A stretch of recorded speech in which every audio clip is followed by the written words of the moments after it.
church dyan dahil okay ang health natin, okay ang health ng pamilya mo. Pero baka naman ikaw yung isang tao na matagal nang may cancer sa bulsa. Okay, familiar kayo nun? Yes. Diba, alam mo yon yung sakit na matagal na ang solusyon lang lang pala ay paracetamol lang. Diba?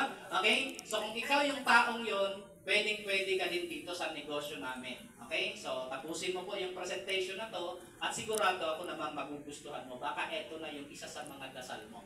Okay? So bago tayo talaga magsimula, pwede ba tayong tumayo at mag-pray muna tayo? Yan. Okay, let's give time. Give time sa presence ni Lord. Close your eyes. Thank you, Lord. Can you please tap the person beside you? Tap mo yung person beside you. Ganyan. Okay, so tap niya. Ganyan lang. There's power in your hands, di ba?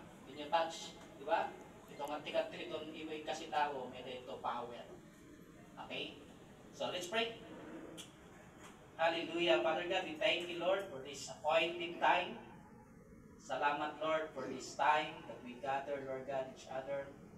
Salamat, Lord, that you are in the midst of this meeting, this event, Lord God. Thank you, God, that you have a word